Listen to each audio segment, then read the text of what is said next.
with your CBC local news. And a reminder, if you have a tip out there, what you're seeing out on the roads, on the highways, our commuter line 204-788-3093. During our call in today, we're talking about speed limits. Well, why? Because the City of Winnipeg, if it has its way, drivers will have to reduce their driving, their speed limits on residential areas and some other streets.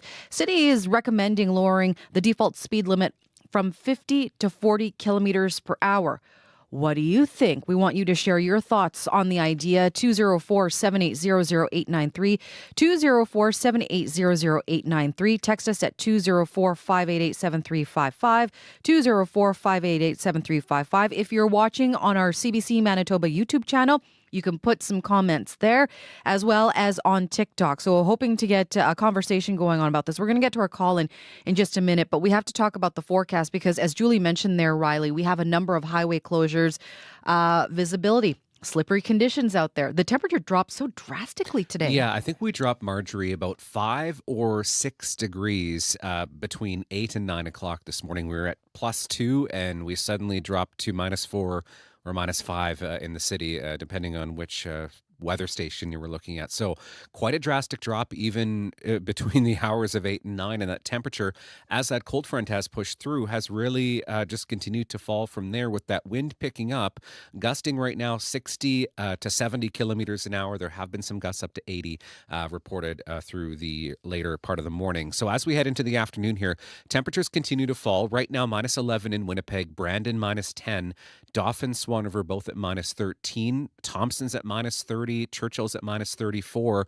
The wind chill factor in Churchill at this hour at -50, which is frostbite on exposed skin in minutes. Not too much better in Thompson and Gillam right now, and we'll start to see that colder air pushing further south as we get high pressure starting to build in northwest of us. And as that slides southward, we'll start to really pull in some of that cold Arctic air right in time for the weekend. So we do have a blowing snow advisory still in place for south central Manitoba, the Interlake into the Red River Valley, the City of Winnipeg, because of the winds, not necessarily because of any precipitation to come in the forecast, but because of the winds that we're expecting into the afternoon. That advisory now dropped into Westman. Still doesn't mean that visibility is perfect, just means that it doesn't quite meet that threshold. So clear skies as we head through the night tonight. A mainly sunny weekend ahead, maybe a few stray flurries overnight into early Monday morning for the south, in particular through the Interlake, and maybe a couple of centimeters of snow yet to come by the time we get into Monday for northern Manitoba. Then the theme as we get through the weekend, temperature-wise, Marge, cool. -18 for Saturday, -13, maybe a couple of odd snowflakes late day for Winnipeg. And then we're on the way up again Monday, breezy -2, and all the way up to the freezing mark by Wednesday. All right. Thank you very much, Riley. You're welcome. CBC weather specialist Riley Lachuk. And of course, Riley will keep you updated throughout the day here on CBC Radio 1 starting at 3 o'clock on Up to Speed. 12:36 now. Traffic in some streets could soon be a little bit slower here in Winnipeg. If the city has its way, Winnipeggers will soon have to ease off the gas pedal when driving in residential areas and some other streets. Right now, the default speed limit is 50 kilometers per hour. But the City of Winnipeg's Public Service is recommending lowering the default speed limit from 50 to 40 kilometers per hour. The idea comes from a pilot project that started in March 2023 to have safer streets. But how do Winnipeggers feel about these potential changes? Following the news, we got some calls from some people here in Winnipeg. Here's what they had to say. Carol Duboff. I would not like to see the speed limits changed. I think that money could be better used for education purposes. I think the drivers on the road these days are not following the rules of the road like we once were. People aren't signaling. People aren't necessarily letting people in when they want to switch lanes. I think there just needs to be better education all around. Hi there. My name is Lucian. I do have a problem with people speeding on the streets. I think it's dangerous. However, decreasing it another 10 kilometers isn't going to make a difference if there isn't enforcement. Currently, I live on a street that's 50K. During the winter and during the summer months, it's lowered to 30. The people who are going 70 kilometers an hour in the morning are the same people that go 70 regardless of whether it's a 50 kilometer an hour zone or a 30 kilometer an hour zone. So if we really want to change behavior, we need to provide some fines for this inappropriate behavior. That is dangerous. So we want to hear what you think. Should the city lower speed limits on residential streets? Give us a call. Here's the number, 204-780-0893, 204-780-0893. Text us at 204-588-7355, 204-588-7355. You can also leave your comment on CBC Manitoba's YouTube channel, where we are live streaming right now, as well as on CBC Manitoba's TikTok page. While the idea might be new for many Winnipeggers, we have two guests joining us today. Edmonton already made the change in 2021. Brandon Kwong is the board chair of Paths for People, a pedestrian advocacy group in Edmonton. Good afternoon, Brandon. Hello, thanks for having me. And we also have Ahmed Shalabi, who is a University of Manitoba civil engineering professor and supports the proposed change. Hello, Ahmed. Good to be with you, Marjorie. So, Brandon, I want to start off with you. Edmonton made this change about a few years ago. Why did the city feel that it needed to make this change? It's been about 5 years since we rolled out in Edmonton. It was in 2021 that we made that change. And as far as I understand it, I think a lot of the discussion here at that time is similar to the discussion over in Winnipeg, that especially when we're looking at those neighborhood roads and those smaller collector roads, that these are the places where people are out with their families, they're walking their dogs. They're the types of places where if you live in the area, you share that space, and we're looking to increase safety and reduce serious injury and fatality in those areas in particular. Okay, so in Edmonton, the speed limit before the change was 50, and what was it lowered to? We've also lowered it just to 40. Okay. Ahmed, I want to get your take on this. Why do you think a lower speed limit would work here in Winnipeg? Or why do you want to see that change? I hope it will work here, as we have seen it work in other places too.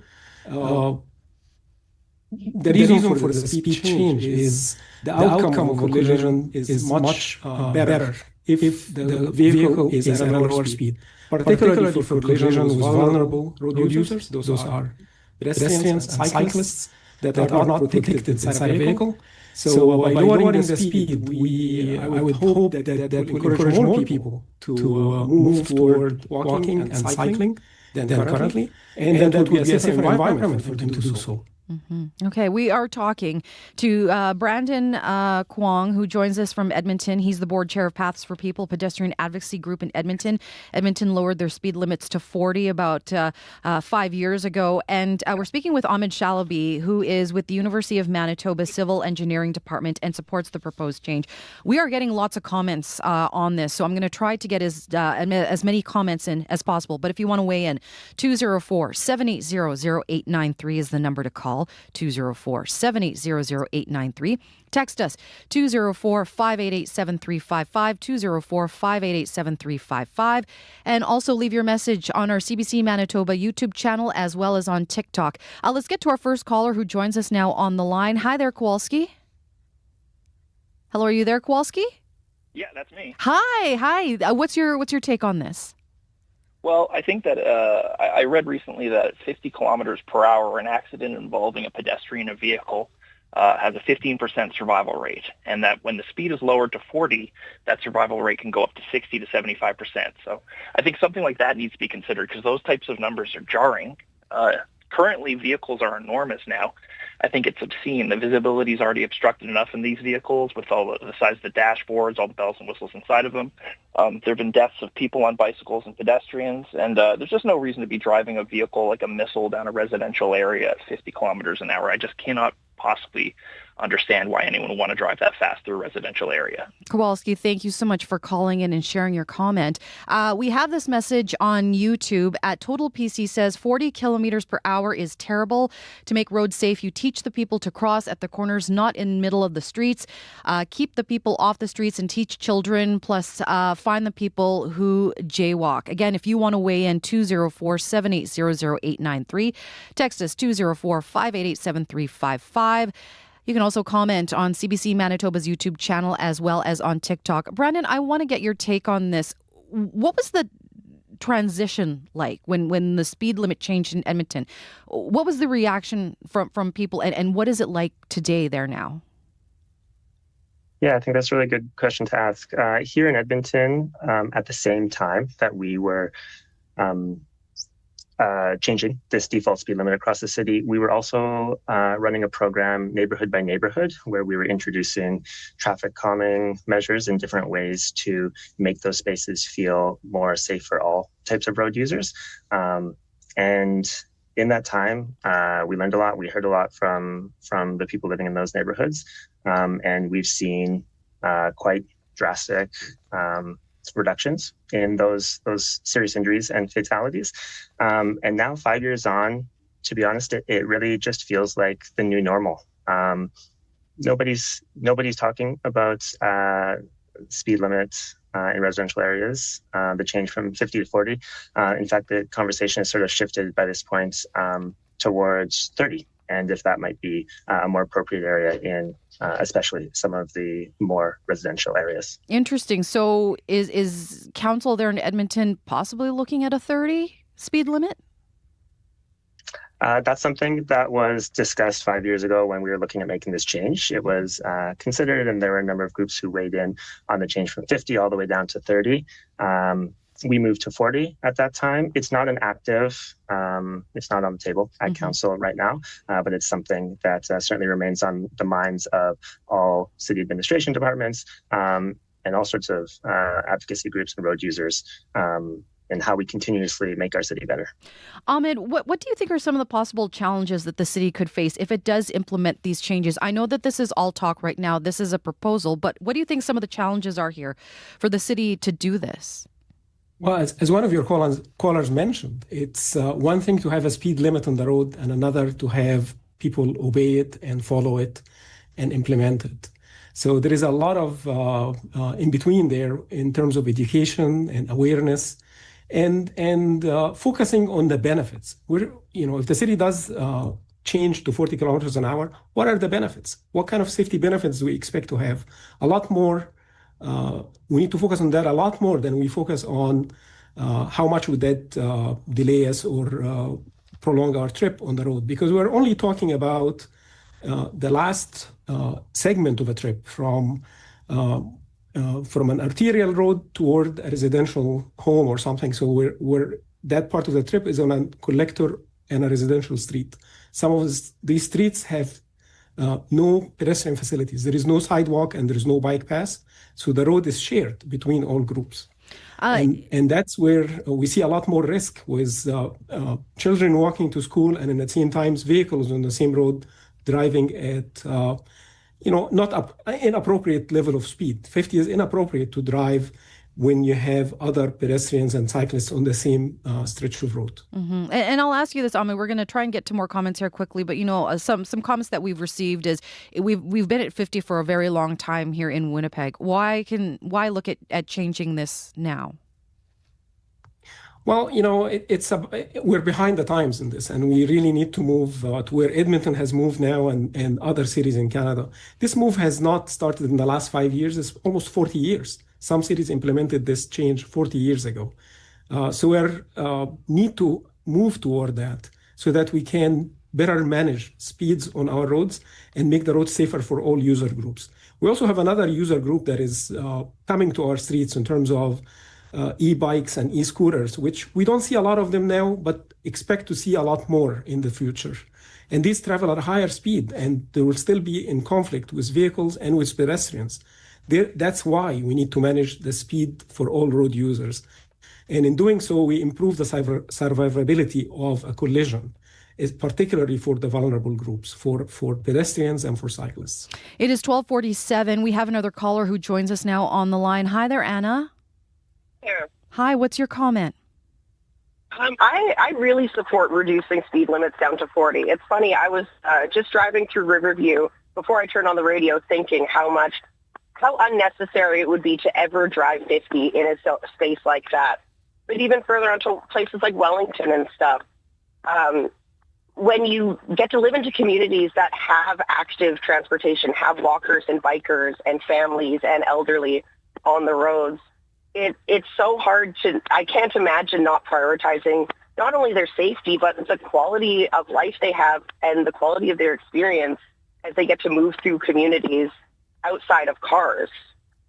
Mm-hmm. Well, Anna, thank you so much for joining us and sharing your thoughts on that. We have a text message from Evan, and Evan says, thanks for the chance to weigh in.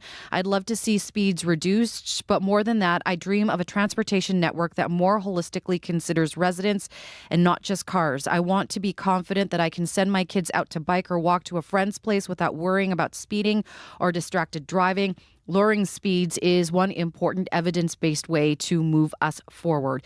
If you want to weigh in, we have about 10 minutes left in the show. 204-780-0893, 204-780-0893, or text us at 204-588-7355, 204-588-7355. You can also leave a message on CBC Manitoba's YouTube channel as well as on TikTok. We're asking you about the city is possibly looking at reducing speed limits in residential areas in some streets from 50 to 40 kilometers per hour. We have two guests on the show today. Brandon Kwong is the board chair for Paths for People, a pedestrian advocacy group in Edmonton. Edmonton reduced their speed limit to 40 a few years back. And University of Manitoba civil engineering professor Ahmed Shalaby joins us. He supports the change. So give us a call and share what you think. Brandon, since these changes came in, what have the numbers looked like there in terms of collisions or fatalities because of the reduced speed limit? Some of our best data in Edmonton comes from a study that the University of Alberta did at the end of 2023. So that was about after 2 years we had made this change. And their data shows across the entire city, we saw somewhere around a 31% decrease in serious injuries and fatalities for all road users. And if you look specifically at those vulnerable road users that Ahmed mentioned, the ones who are outside of cars, 42% decrease in those serious injuries and fatalities, which is incredible. Ahmed, Winnipeg is a very car-centric city. How important is challenging car culture here when we talk about making roads safer? It is quite important for us to do so, but instead of focusing on the reduced speed limit, we have to offer motorists other alternatives. Those other alternatives would be a better transit system, more rapid transit legs, so that users can, or motorists can, shift from driving on the road to taking competitive alternatives. More connected active transportation network, more connected bikeways and walkways, so that we don't need to be walking or cycling in the middle of traffic anymore. So that's really should be the focus in terms of getting more vehicles off the road and kind of countering this car-centric culture. We have a caller who joins us now on the line. Alana joins us. Hi, Alana. Hi, thanks for taking my call. Thank you. What's your comment? So earlier I had heard a speaker say something about using evidence-based practices, and I am all for that. Until I just heard the last person speaking, I was not aware of any evidence that suggested that lowering speeds actually increases safety. And I realize that sounds like it would obviously do that, but I just wasn't aware of evidence that supported it. I like being able to drive 50. I also want everyone and myself to be safe. And it seems to me like reducing the speed limit is really just,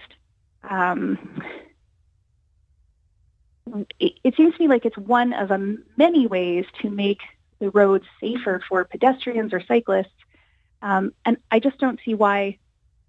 I think that there are other alternatives that allow motorists to be able to drive 50 and for everyone else to be safe. Earlier, someone had mentioned roads where there are not sidewalks, and that's actually a surprisingly large issue in Winnipeg from what I've noticed.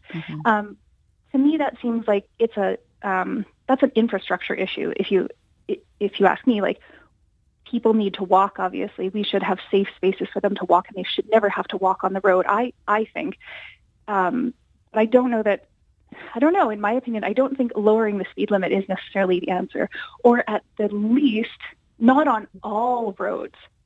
I also think that some of the responsibility has to go into people using the roads, right? Like if I'm cycling, and I do cycle, I use a number of different types of transportation. Like I need to be responsible for myself, just like a driver needs to. Thank you so much, Alana, for your take. We have a couple of text messages here. Katie message, I think the money could be much better spent creating safer corridors, pathways, and sidewalks for pedestrians so they don't have to walk on residential streets. Unfortunately, the people who don't follow the 50-kilometer speed limit are not going to follow a 40-kilometer speed limit either. And Nicholas says, live on Mulvey in Earl Grey. 2 years ago, they changed Warsaw to 30, and I wasn't initially for it, but since living longer in the area, I'm all for residential streets going 30 to 40. People zoom through all the time using Lilac to cut through from Corden to Grant. Not sure if I see streets like Grant going from 50 to 40, but certainly the Corden stretch between Stafford and Pembina. We're talking here about lowering the speed limit in Winnipeg. The City of Winnipeg is looking at reducing the speed limit from 50 to 40 on residential streets and some other streets. I want to, Brandon, why do you think something like this would or wouldn't work for Winnipeg? I know that you lived in Edmonton. I don't know if you've ever been to Winnipeg before, but just hearing what you've been hearing so far from people, why should the city consider this? Why would reducing the speed limit, why would it work in Winnipeg? Yeah, it's been a long time since I've been to Winnipeg, but I think we do share a lot of similarities between our cities. I hear a lot of what our listeners who are calling in are saying, and absolutely agree that there are a bunch of factors that go into making the spaces we share in our city safe for everyone. Ultimately, I think we believe that good infrastructure and design is always going to be the best way of signaling to all the road users what this space is for and what a safe space to what a safe speed, for example, to drive in this area is. If your roadway is wide open and straight and flat, it's very understandable that someone might, perhaps without even noticing or mean to drive faster than they intend. So in Edmonton, we've been pairing these default speed limits in residential zones with some of the traffic calming projects that I mentioned before, which really operate on a neighborhood by neighborhood basis, trying to take the individual considerations of those residents in. And then ultimately, at a higher level, because it takes time and money, rolling out new policy and strategy around our infrastructure, how we renew our existing stuff and how we build new stuff to a higher standard that is more in line with some of the best practices and the more data-informed designs that we're seeing. Ahmed would know much more about that than me. We have a couple comments here, and then I'm going to get to you, Ahmed. On YouTube, at RumbleGo says there's no mandate for this. Candidates should put it on their platform for the next election. Let the citizens decide. And then Cheryl sent us a text message. I think by reducing the speed to 40 in residential areas, it sends a clear message to society that we value our family's safety first. I honestly think that the monetary cost of changing the signs can be easily justified versus the cost of a life of our loved ones' safety first. Ahmed, after everything you've been hearing, the discussion here today, what do you take away from this? How optimistic are you, or do you see the city changing that speed limit? So every change is a challenge, and it's difficult for people to accept change to their current environment. But I think with awareness and with education and with focusing on the benefits, focusing on the safety benefits, the fact that we'll have fewer injuries out of these crashes, the fact that we can promote more walking and more cycling and more active transportation, I think we will get there. And I think we hope to see similar benefits to what Brandon is talking about in Edmonton. I mean, that would be a great success for us. Mm-hmm. Well, Ahmed and Brandon, thank you so much for joining us today here for our discussion on Radio Noon. Thank you to both of you again. Thank you very much for having us. Take care. Brandon Kwong is the board chair of Paths for People, a pedestrian advocacy group in Edmonton. In Winnipeg, University of Manitoba civil engineering professor Ahmed Shalaby supports the proposed change. If you want to leave your take, you can always message us at radnoonw@cbc.ca. 12:57 now. And Faith Fundal, the host of Up to Speed, joins me now. Hi, Faith. March, there is blowing snow and poor visibility that's closed many places, including the Perimeter Highway. We'll hear from the RCMP as well as the province on how they're managing all of this. All right. Thank you very much. Be safe out there. Yeah. And call this afternoon to Up to Speed on the commuter line, because there's probably going to be some more issues There's out going there. to be lots. Yeah, we're going to talk about it. 204-788-3093 for later. Thank you very much, Faith. Thank you. Faith Lindahl, host of Up to Speed. Tune into CBC Radio 1 starting at 3 o'clock this afternoon. Thank you for joining us today here on Radio Noon, and thank you to our hardworking crew behind the glass. Our tech, Abby Adiemi, associate producers, Chidi Akuma, Corey Funk, Darren Morash, taking care of us on our YouTube channel. Thank you very much. And our show director, Sarah Sanders. I'm Marjorie Dowhouse. Have a wonderful weekend. Stay safe, stay warm out there. We'll talk to you again next week. Coming up next here on CBC Radio 1 CBC Podcast Showcase. Have a good one.